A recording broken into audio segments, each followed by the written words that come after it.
Stop asking, what's the biggest number I can justify? Start asking, what's the smallest number I can defend? AI doesn't eliminate errors, it changes the error profile. If the conservative case doesn't pay for the project isn't ready. Full stop. Welcome to the show, the place that shows business owners the right way to bring AI into their operations so you don't waste money or time. Quick note, this show is inspired by a human, produced by AI. That's how the two of us think humans and AI should work as a team. If today's useful, subscribe and give it a like.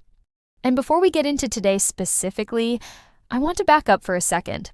What actually is the right way to bring AI into a business? Because everybody seems to do this differently.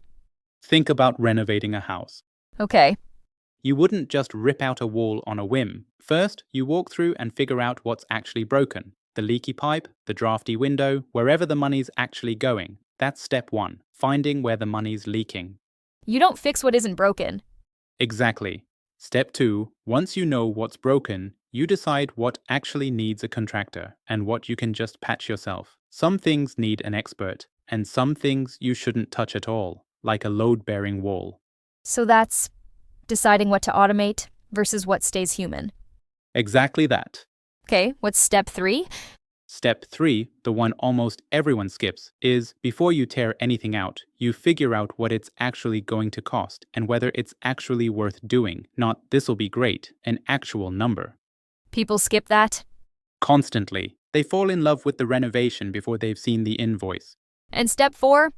Actually doing the renovation without the whole house being unlivable for 6 months. That's where a lot of good plans still go wrong. So, find what's broken, decide what needs a contractor, know what it costs, then actually do it without breaking everything else. That's the whole thing. 4 steps. And let me guess, we've already done step 1 and step 2 on this show. We have. Today's step 3. Right. Last episode was literally the what needs a contractor conversation, deciding what in your business to automate, what to keep human, and what needs a person double-checking the AI's work. And the episode before that was walking the house, finding where the money's actually leaking in the first place. So by now, maybe you've got a list. Workflows you've decided are worth automating, and today we're doing the thing everyone skips. Figuring out what it's actually worth, in real dollars, before you spend anything. Okay, so if someone watches all the way to the end today, what do they actually walk away with? 2 things. First, you'll be able to sit down with any AI idea for your business and actually calculate whether it's worth the money. Real numbers, not a guess, not a hope. Second, there's one cost almost everybody forgets to count when they do this math, and it's usually the single biggest one on the list. By the end, you won't be able to unknow it. And walking us through it, as always, Chunwai Lai, founder of Aurum Flare Technologies. Thanks. 20 plus years building mission-critical systems for banks and 2 businesses of my own before this. So today's numbers aren't theoretical for me. So let's start with the term everyone throws around, but nobody actually explains. ROI, return on investment. Okay, here's the simplest way I can put it. Say you spend $50 on a lawnmower to start mowing lawns for money. Random, but sure, okay. The only question in your head is, how many lawns until that $50 pays for itself? And after that, how much is actually profit? That's it. That's ROI. Whatever you put in, what you get back, and how fast. So when we say, what's the ROI on this AI thing? Same question. You spend money and time setting it up. How much do you get back, and how long until you're actually ahead? Okay, that actually makes sense. So why does this trip people up so much? Because most people build that number backwards. They start with the biggest figure they can justify. This will save you $50,000 a year. Sounds great, right? I mean, yeah, that sounds great. It's actually the opposite of great. The second you hear a big round number like that, some part of you should go, wait, really? Prove it. A big number is the first thing your own skepticism should catch. Huh. So, not how big a number can I get away with?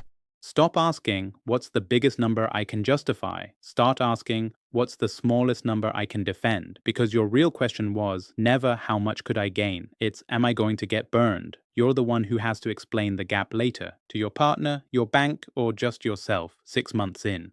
Okay, so today we're building the honest version of the number. Exactly. And it comes down to 4 questions in order. What do you actually save? What does it cost to set up? What does it cost to keep running? And does the saving show up right away or slower than you'd hope? Let's start with the first one. What you actually save.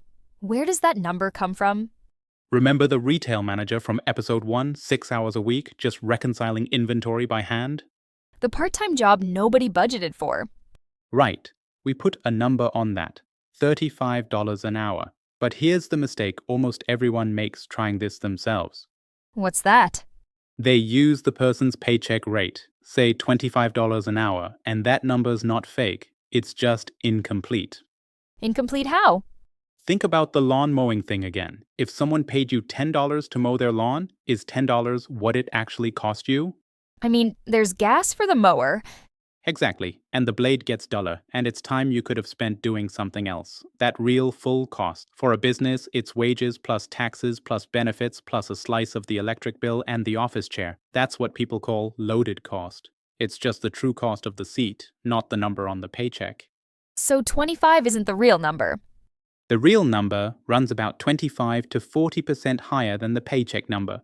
That's a measured range, not a guess. So $25 an hour becomes something more like $35. So, when you said $35 an hour, back in episode 1, that was already the loaded number. 6 hours, $35, 52 weeks in a year, a little under $11,000. The honest gross number, not the scary big one. Just the real one. Okay, so that's what you save. What's next? What it costs to set up. Actually, before that, there's a second kind of saving people miss completely, not time, mistakes.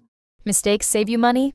Avoiding them does. And here's something most consultants won't say out loud. AI doesn't eliminate errors, it changes the error profile. Wait, it doesn't fix mistakes? It fixes a lot of them, but think about autocorrect on your phone. Oh no, please don't bring up autocorrect fails. That's exactly my point. It fixes 100 typos a day without you noticing. And then, once in a while, it turns a normal word into something completely wrong and you send it before you catch it. That's not no mistakes. That's a different kind of mistake. Okay, that's actually a perfect way to put it. So say a business, and this one's made up, not a real client, has someone who double books staff twice a month by accident.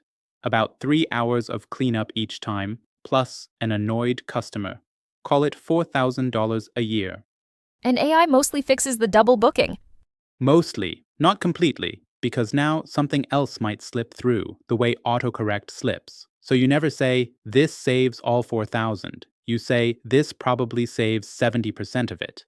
And you say out loud where that number came from. If you're guessing, say you're guessing.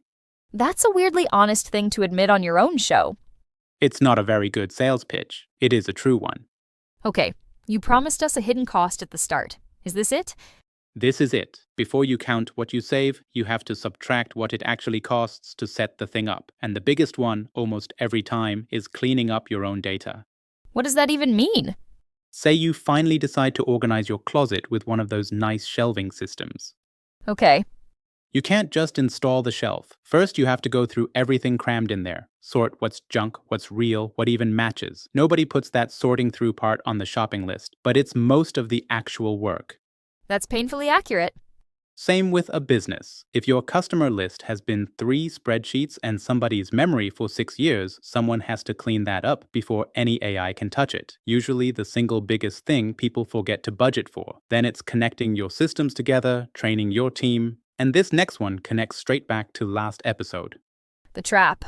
The trap, the payroll and bookkeeping firm. Clear rules, but real stakes, so it landed in a human still checks it. Right, augment-verify. That checking time doesn't go away. It's not a one-time cost. It's forever. Say doing the payroll and filings by hand took about 4 hours a week. That's $7,280 a year, gross, at loaded cost. But someone still has to review every filing before it's submitted. Say that review takes 30 minutes a week. How much is that?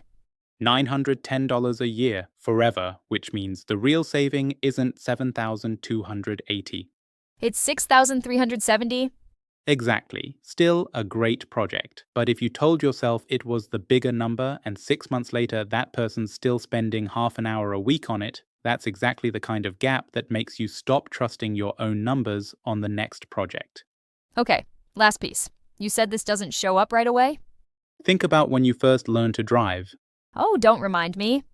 The first month, you're not fast. You're not saving anyone time. You are the delay. Careful, slow, checking the mirrors every 4 seconds. Normal. Nobody's good on day one. Sure. Same with any AI project. Month 1 and 2, you're setting it up. Spending, not saving anything yet. Months 3 through 5, it's working, but someone's still double checking everything, so you're only getting maybe half the benefit. It's not until month 6 or so that it's actually running at full speed. So back to the retail manager, $11,000 a year.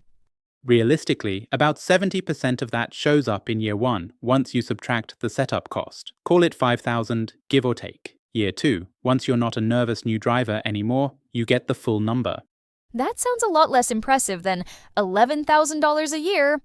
It is, and that's on purpose.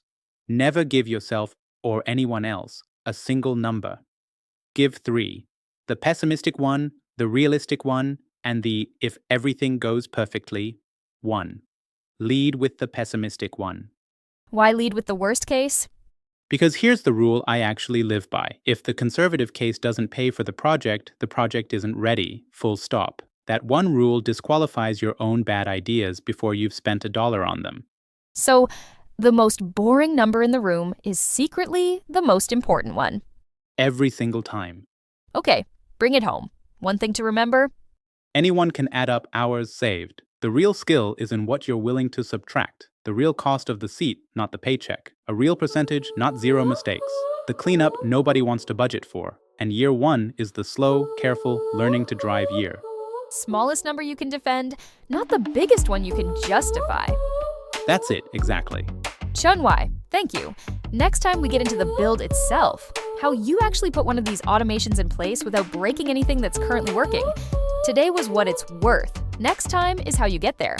If this changed how you'll look at your own numbers, subscribe and give it a like. It helps more owners find the show. Thanks for watching, and we'll see you next time.